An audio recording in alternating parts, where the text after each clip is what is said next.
ध्यान दीजिएगा, कल हमने जो पार्ट फर्स्ट की क्लास कंप्लीट हुई है, आज हम सेकंड की बात करेंगे। पार्ट फर्स्ट में हमने क्या लिखवा दिया था? Present simple tense. क्या लिखवाया था? प्रेजेंट सिंपल टेंस में हमने आपको लिखवाया था पॉजिटिव और नेगेटिव, कैट फॉर्म द वर्ब के बॉक्स में। उसमें लिखवाया था पॉजिटिव में हमने यानी वर्ब की फर्स्ट फॉर्म या फिर वर्ब की फर्स्ट फॉर्म के साथ में एस या यस। कल हमने अच्छे से समझा दिया था आपको। उसके बाद नेगेटिव में हमने क्या लिखा था? डू, डज प्लस में नॉट। अंडरस्टैंड? अब इसका जो एडवर्बल्स था, उस एडवर्बल्स में हमने लिखवाया था often, daily, always, recently, regularly, seldom, frequently, occasionally. उसके बाद में ऑन संडे, ऑन मंडे, है ना, ट्यूसडे वगैरह। उसके बाद में लिखवाया था habitual fact, proverbs, historical fact, scientific truth. समझ रहे हो? उसके बाद में इसमें ये सब लिखवाया था शायद। उसके बाद में प्रेजेंट कंटिन्यूअस टेंस, जिसमें करेक्ट फॉर्म वर्ब में ईजीएमआर प्लस वर्ब की फर्स्ट फॉर्म प्लस आईएनजी का प्रयोग करना है। ठीक है? उसमें हमने आपको लिखवा दिया था यानी at this time, at this moment, at present, है ना, इन दिस डेज। उसके बाद में स्टिल, लुक, लिसन, समझ रहे हो, सी। ये सारे किसमें लिखवाया था हमने? प्रेजेंट कंटिन्यूअस टेंस है। उसके बाद हम बात करते हैं present perfect tense. Present perfect tense जिसमें करेक्ट फॉर्म वर्ब के कॉलम में हमने लिखवाया था हैज, हैव प्लस वर्ब की थर्ड फॉर्म। उसके बाद में हमने लिखवाया था इसमें कि जस्ट, जस्ट नाउ, ऑलरेडी, है ना। उसके बाद में रिसेंटली भी लिखवाया था क्या? रिसेंटली नहीं लिखवाया? लिखवाया था? अच्छा। और उसके बाद में अदर डे भी लिखवाया था क्या? बस यही सब, जनरली यही शब्द है। उसके बाद में प्रेजेंट परफेक्ट कंटिन्यूअस टेंस जिसमें has been, have been plus verb की फर्स्ट फॉर्म प्लस आईएनजी। इसमें हमने दो ही लिखवाया, सिंस फॉर प्लस टाइम। उसके बाद में हमने पास्ट सिंपल टेंस, है ना, जिसमें केवल वर्ब की सेकंड फॉर्म पॉजिटिव में और नेगेटिव में did plus not plus verb की फर्स्ट फॉर्म। इसमें हमने जैसे यस्टरडे है, एगो है, उसके बाद में लास्ट डे, लास्ट मंथ, है ना, वन से डेज, है ना। उसके बाद में last day, last month, last year, last weeks वगैरह ये सारे इसमें इंक्लूड हो जाएंगे। उसके बाद में past continuous tense. Past continuous tense में वाज वर्ब प्लस वर्ब की फर्स्ट फॉर्म प्लस आईएनजी। उसके बाद में एडवर्बल्स हमने लिखवाया था। पास्ट कंटिन्यूअस टेंस की हम बात कर रहे हैं तो सेम प्रेजेंट कंटिन्यूअस टेंस का थोड़ा उल्टा हो जाएगा। कैसे? वहां पे दिस आ रहा था, यहाँ पे क्या करना है? दैट। जैसे at that time, at that moment, in those days, है ना। हाँ, डे बाई डे भी हो जाता है। और उसके बाद एज एन एज भी लिखा है इसमें, वे वाहिल। हाँ, ठीक है। उसके बाद में past perfect tense. Past perfect tense में हैड प्लस वर्ब की third form. Past perfect tense में हमने लिखवाया था यानी एक प्रकार से फॉर्मूले के टाइप में हमने बोला था कि पहले वर्ब की सेकंड फॉर्म, उसके बाद में आफ्टर, उसके बाद में हैड प्लस वर्ब की थर्ड फॉर्म। और दूसरा हमने लिखवाया था कि हैड प्लस वर्ब की third form plus before plus verb की सेकंड फॉर्म। उसके बाद में पास्ट परफेक्ट कंटिन्यूअस टेंस, इसकी हमने करेक्ट फॉर्म वर्ब में लिखवाया था हैड बीन प्लस वर्ब की फर्स्ट फॉर्म प्लस आईएनजी। और उसके बाद में हमने इसमें लिखवा दिया था यानी देखो सिंस फॉर टाइम तो है ही है, इससे पहले हमने लिखवाया था, है ना, वेहन। और उसके बाद में एज, हाँ ठीक है, बिफोर वर्ब की सेकंड फॉर्म वगैरह। और उसके बाद में सिंस फॉर टाइम, है ना, डायरेक्ट जस्ट करके। उसके बाद में future simple tense. Past tense तक जो हमने कल लिखवाया वो कंप्लीट हो गया ना। जिस प्रकार से हमने आपको बताया जनरली, उस प्रकार से आपको ये सारे नियम याद होने चाहिए। एडवर्बल्स भी, करेक्ट फॉर्म द वर्ब के बीच की जो हेल्पिंग वर्ब है वो भी, टेंस भी। तब जाकर के आपको ऐसा लगेगा कि हाँ कहीं से कोई भी एग्जांपल आ जाए मैं कर पाऊंगा। अंडरस्टैंड? अब इधर ध्यान दीजिएगा, फ्यूचर सिंपल की हम बात करते हैं तो फ्यूचर सिंपल टेंस में शैल और विल का प्रयोग किया जाता है हेल्पिंग वर्ब की फर्स्ट फॉर्म के साथ में। उसके बाद में कुछ नहीं करना है, वही सेम इसमें देखो टुमारो शब्द लगेगा, उसके साथ में last day, last month, last year, last week वगैरह ये सारे इंक्लूड होंगे, लेकिन शब्द हमारा इसमें वैसे देखा जाए तो टुमारो भी आएगा, लेकिन उसमें इंक्लूड करें तो वो फिर इंट्रोगेटिव में आ जाता है, लेकिन यहाँ पे कंटिन्यूस में आता है tomorrow, next day, next month, next year, है ना, the coming day, the following day और इन फ्यूचर। अंडरस्टैंड? उसके बाद future continuous tense shall be और विल बी प्लस वर्ब के फर्स्ट फॉर्म प्लस आईएनजी का प्रयोग करेंगे। एक बच्चा है रजत, जो भैया पढ़ाई पे फोकस कर रहा है, बाकी का किसी का कोई ध्यान नहीं, कौन कहाँ कुछ सिस्टम ही नहीं है। समझ में आ रहा है मेरा रजत आपको? हैं? Very good. देखो ऐसे भैयाओं को पढ़ाने की हमारी रुचि होती है। अरे बात सुन में, जो ध्यान ही नहीं देगा, अरे बात सुन, तो रुचि नहीं रहेगी। भाई एक कलाकार होता है, जैसे आपने कभी देखा है कि कोई नाचने वाली आ गई और नाच रही हो और आपने उसकी तरफ ना देख करके ऐसे घूम के देखो, सारी जनता ऐसी घूम के उल्टी पुल्टी देखने लग जाए, वो क्या काम करेगी? बैठ हम फायदे से, यही तो कहेगी ना वो, कोई देख ही कौन रही हो।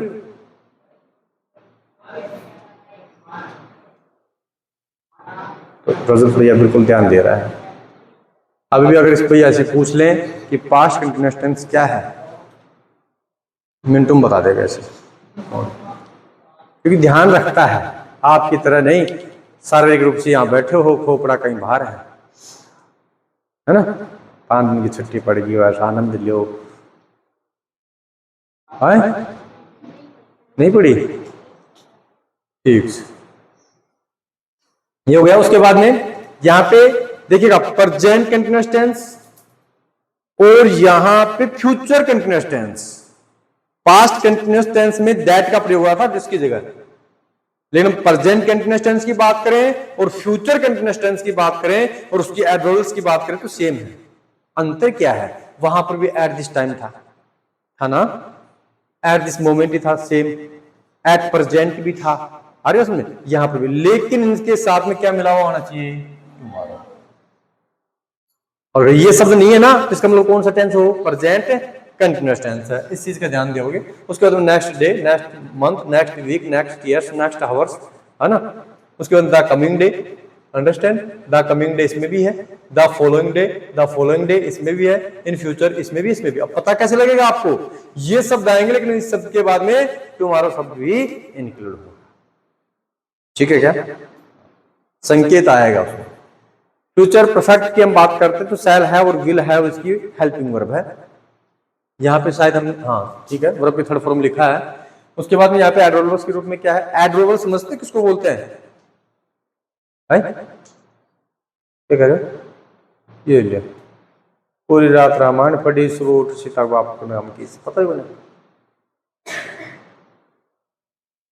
पहले एक लेसन आता था सत्ता की साझेदारी, 9th क्लास में, अभी भी होता है, मैंने बहुत दम खाया था लेकिन अभी भी आ रहा है। ये लो,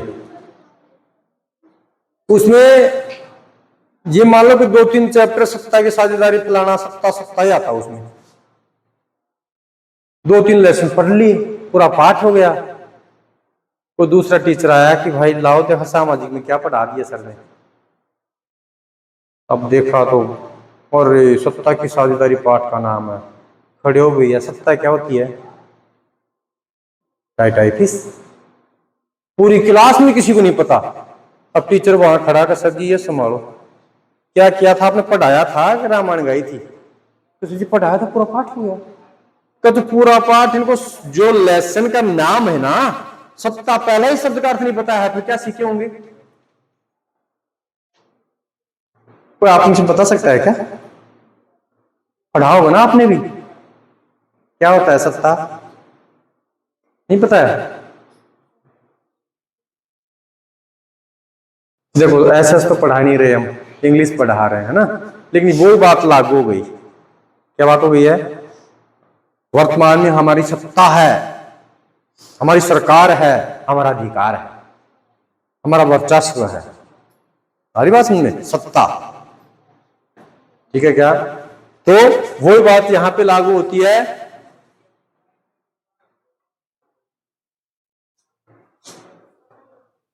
क्या बात पूछ रहे थे?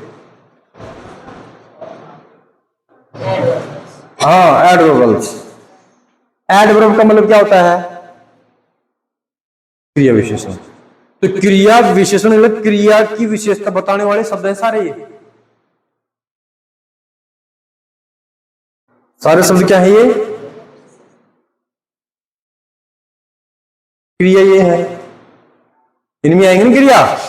ये तो कल एडवर्ब है, क्रिया विशेषण शब्द तो है, इनसे पता लगेगा कि ये टेंस है। तो टेंस होगा तब क्रिया आएगी, उसी को तो लिखेंगे ना मैं, और उसके अकॉर्डिंग विशेषता बताएगा ये, ठीक है क्या? समझ में आई? और correct form of the verb किसको बोलते हैं? करेक्ट यानी क्या होता है? फॉर्म ऑफ द वर्ब, यानी क्रिया की सही फॉर्म, क्रिया की सही फॉर्म। वो किसके अकॉर्डिंग भरा जाएगा? टेंस के अकॉर्डिंग और एडवर्ब पहचान की दृष्टि से। अंडरस्टैंड? बाय प्लस टाइम का प्रयोग करना, future perfect continuous tense, shall, इसको हम बोल सकते हैं shall have been, will have been, या shall have plus have, sorry shall will plus have plus been plus first form plus I N G, for plus time plus by plus time. यहाँ पे केवल bye plus time है, यहाँ पे for भी आएगा, plus भी आएगा, टाइम भी आएगा। अंडरस्टैंड? और बाय प्लस टाइम भी आएगा। समझ में आएगी क्या बात? या तो कोई समस्या नहीं है। एग्जाम्पल, कल हमने कहा था कि आप घर से भी एग्जाम्पल करके लेके आना, कहीं कोई हार्ड एग्जाम्पल आपको मिले तो लेके भी आना। ऐसा कोई विद्यार्थी है लाया है?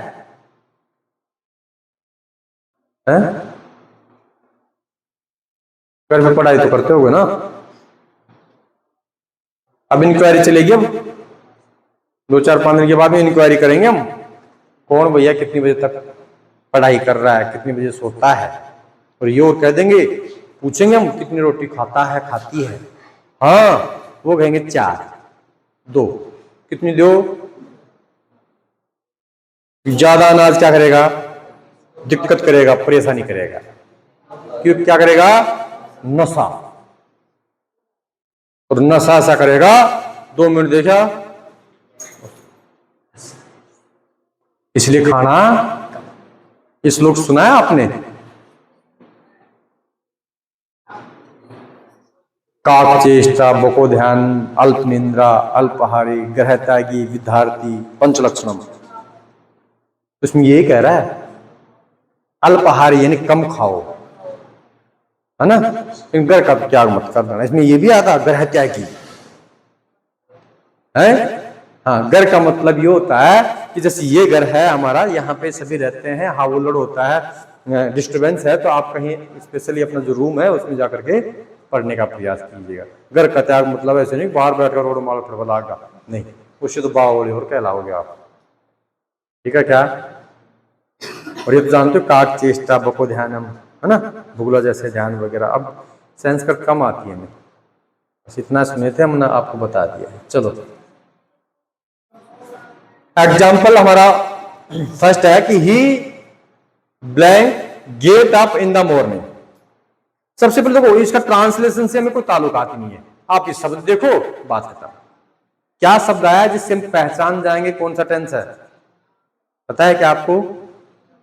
इन द मॉर्निंग कौन सी टेंस में है? ये प्रेजेंट सिंपल में, ये पता होना चाहिए। एडवर्ब्स जो हमने अभी बोला जस्टली, ये इसका टेंस के एडवर्ब्स हैं, ये इसके हैं, ये इसके हैं। प्रेजेंट सिंपल है, नो प्रॉब्लम। प्रेजेंट सिंपल है तो हमने नियम को आपको ध्यान रखना पड़ेगा कि यहाँ पे वर्ब की फर्स्ट फॉर्म या वर्ब की फर्स्ट फॉर्म के साथ में एस या एस का प्रयोग करना है। अब वर्ब की फर्स्ट फॉर्म का कब करना है, एस या एस का कब करना है, ये हमने कल आपको समझाया था। तो यहाँ पे हम देखेंगे कि ही हमारा सिंगुलर सब्जेक्ट है। क्या है? सिंगुलर सब्जेक्ट है।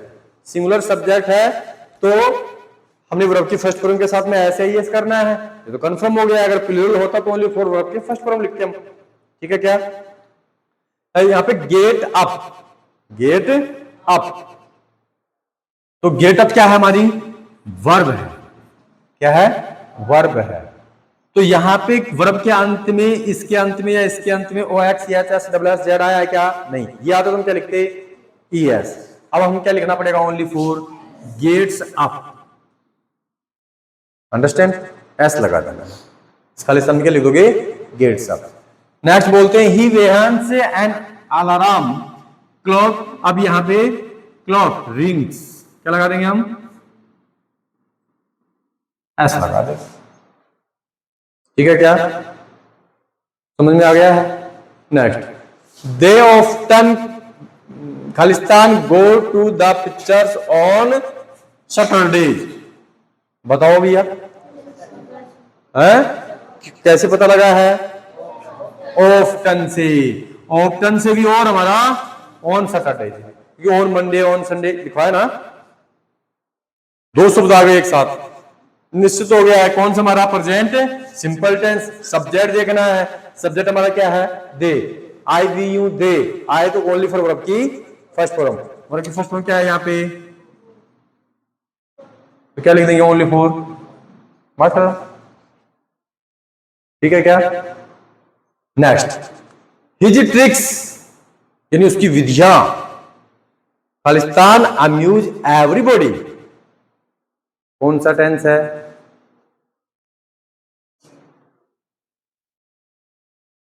Every week, every month, every hour, every year, everybody. समझ रहे हो? एवरीबॉडी शब्द नहीं लिखवाया होगा, लेकिन एवरी इंक्लूड हो गया है, तुम्हारा प्रेजेंट सिंपल है। तो हम यहाँ क्या कर देंगे? ओनली फॉर ट्रिक्स है, प्लूरल सब्जेक्ट है, तो हमें अम्यूज ही लगाना, एस लगाना नहीं है।